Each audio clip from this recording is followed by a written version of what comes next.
fortalecimiento.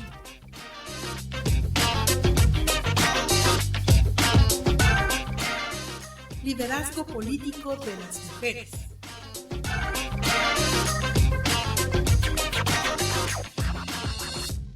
Comunicación política 2.0.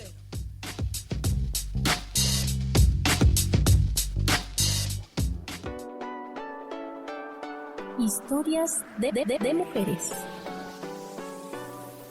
Sus liderazgos, sus prácticas sororarias, sus avances y logros por una vida libre, sin violencia.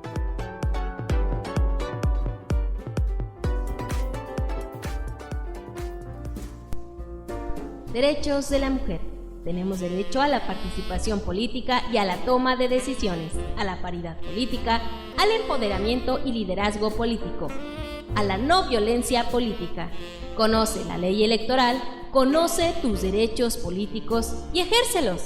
Son derechos de la mujer.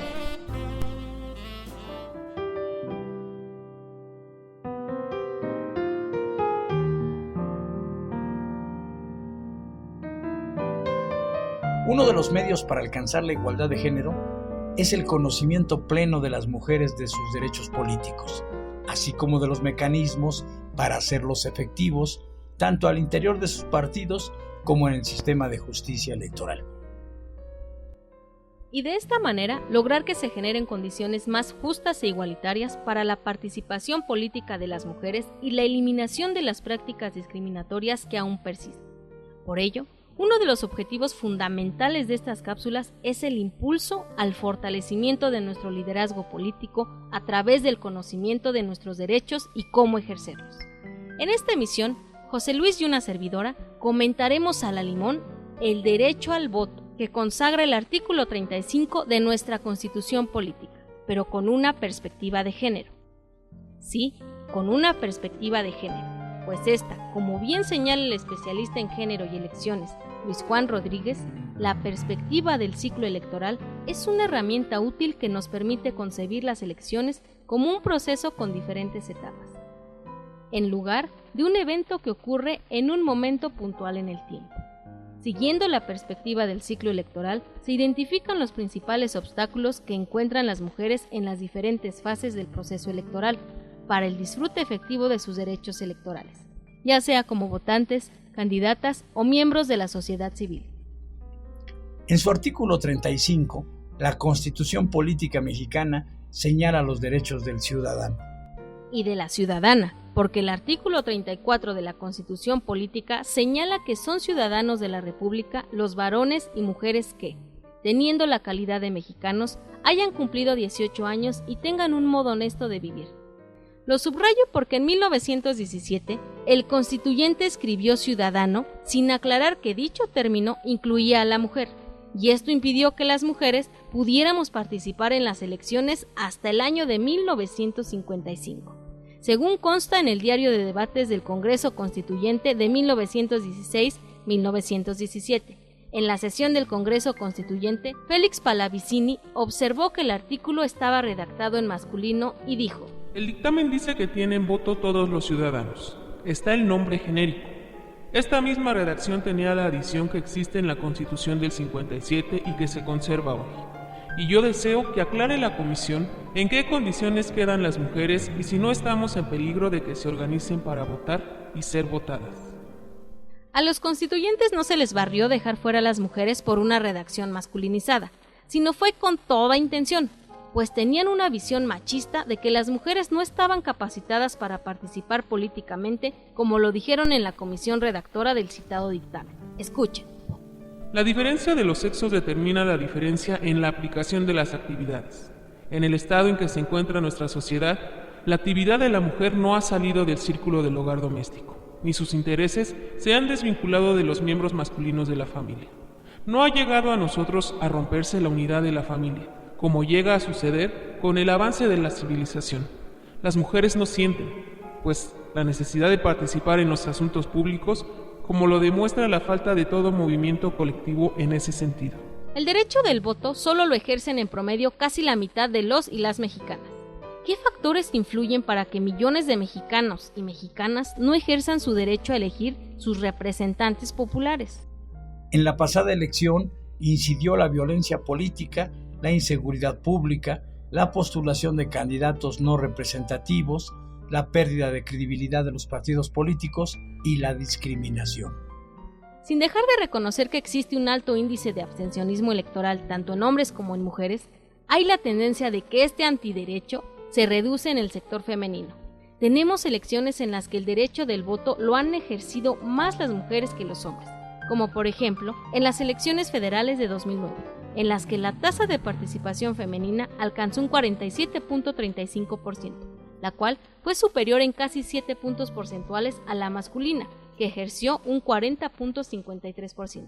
Al parecer las mujeres cada vez se abstienen menos, pero se sigue violando la secrecía de su voto y su libertad de elegir por quién votar. Así es, el sector femenino es la población objetivo de la compra del voto a través de una despensa, el condicionamiento de servicios municipales o incluso de programas sociales.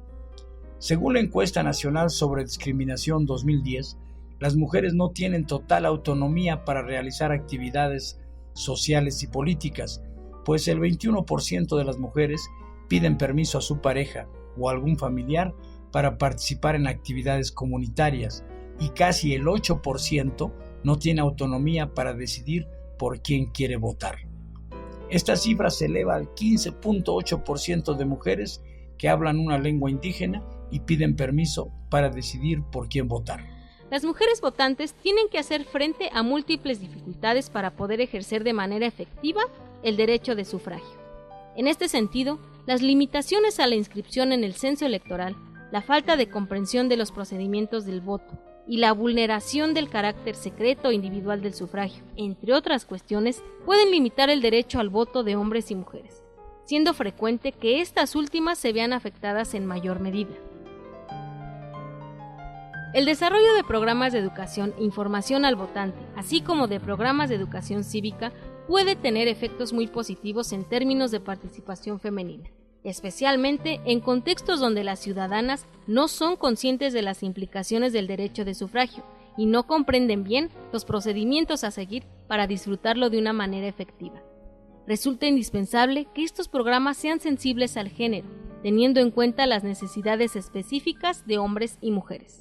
Desde una perspectiva antidiscriminatoria, se advierte que el acceso efectivo al voto puede ser tan importante como el derecho mismo, porque un derecho que no puede ser ejercido es un derecho denegado. Hay distintas circunstancias y hechos que obstaculizan e incluso impiden que algunas personas puedan gozar de sus derechos, por ejemplo, cuando las personas no cuentan con facilidades para inscribirse en el Registro Federal de Electores y obtener su credencial para votar, ya sea porque no tienen acta de nacimiento o se ven impedidos de acudir a alguno de los módulos de atención ciudadana, o no cuentan con la información necesaria para realizar los trámites, o se les niega indebidamente el registro por razones de su condición como personas transgénero o transexuales.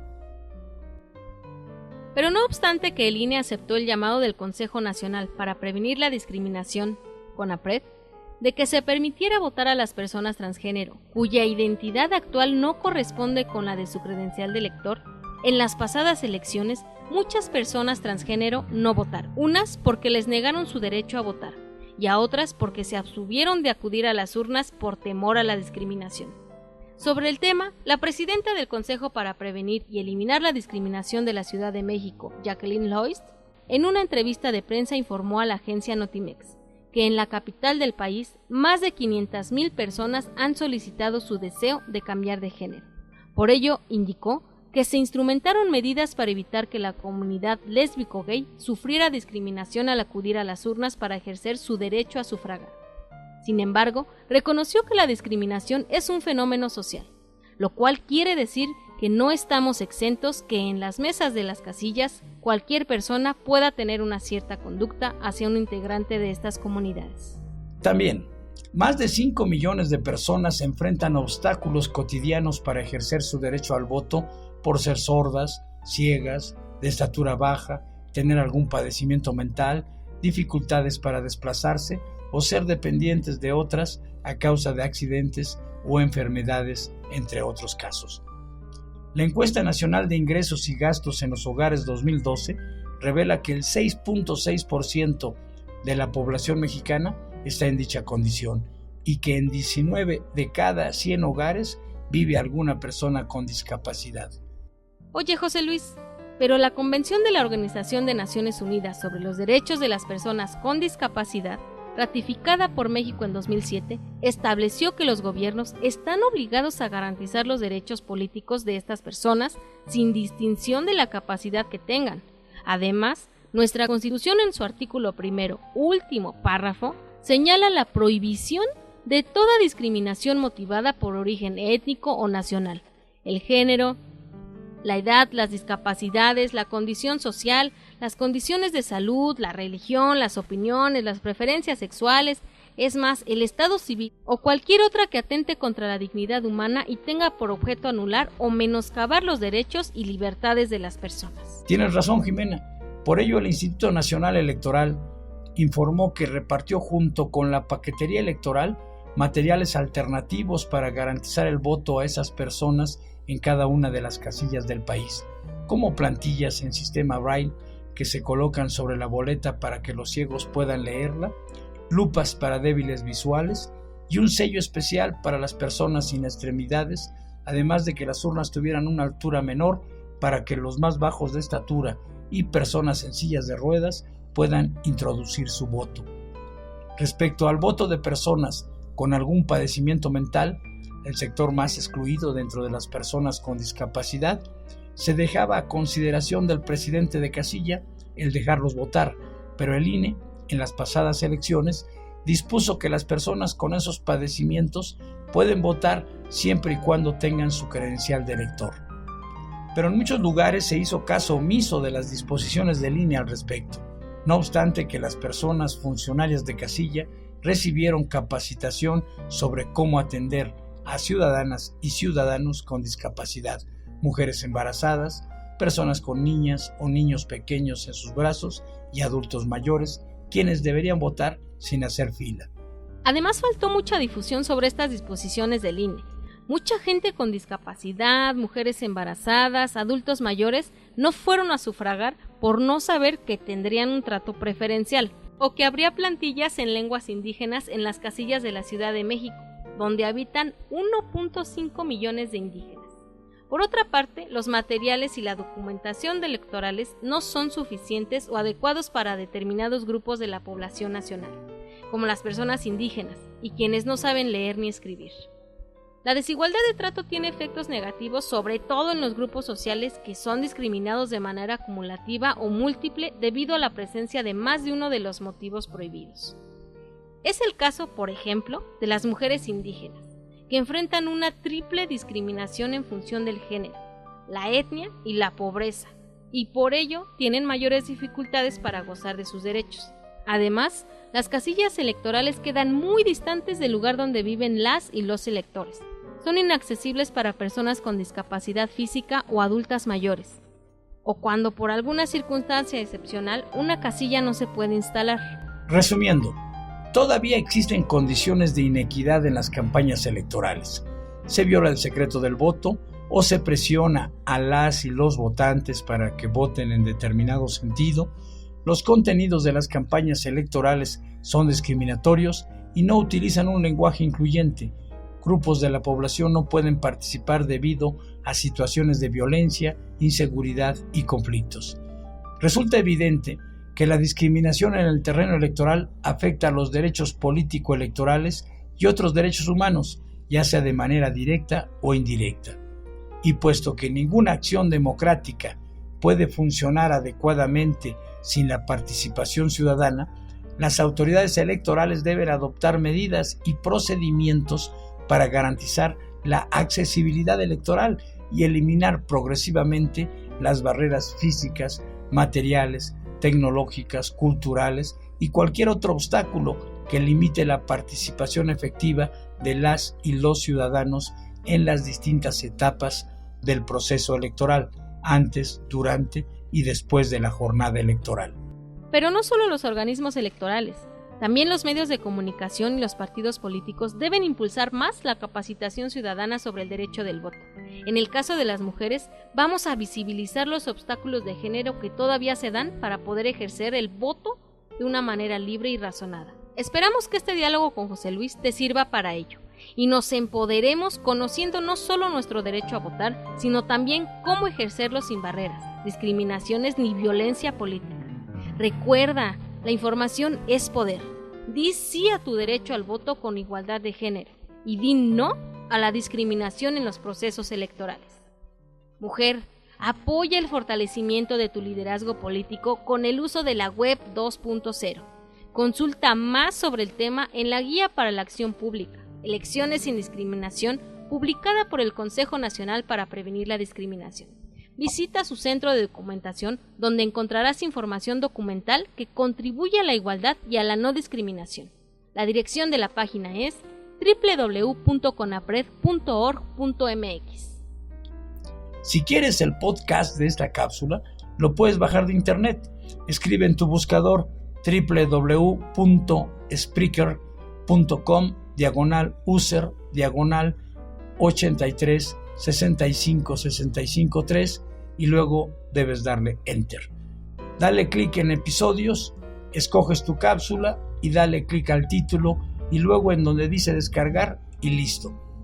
Podrás escucharla con tu USB en tu coche, en tu celular, en tu estéreo. También puedes apoyar tu capacitación o simplemente pasarlo antes de la junta y comentar el contenido de la cápsula brevemente. ¿Que no alcanzaste a anotar la dirección donde puedes bajar los podcasts de las cápsulas? Te lo repito, www.spreaker, lo deletreo, S, P de perro, R de ratón, E de elefante, A de amor, K de kilo, E de elefante, R de ratón, Spreaker.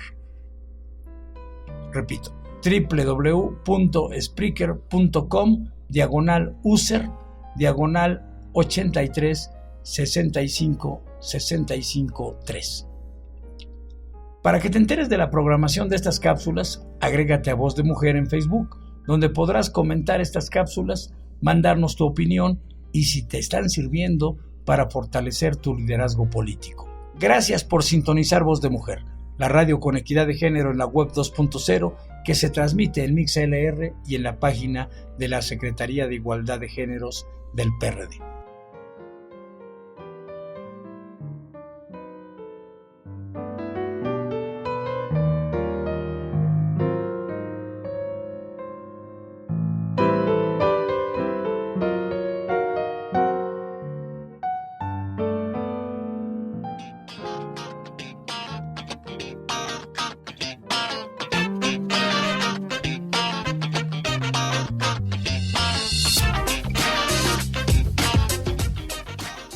Fortalecimiento.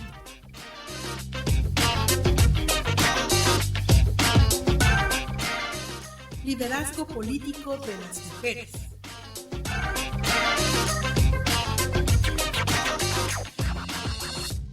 Comunicación política 2.0.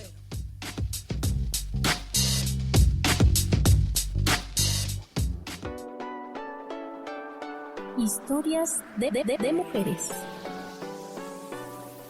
Sus liderazgos, sus prácticas sororarias,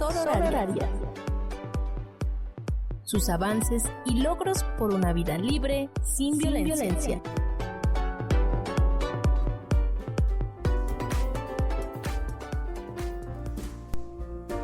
Derechos de la mujer.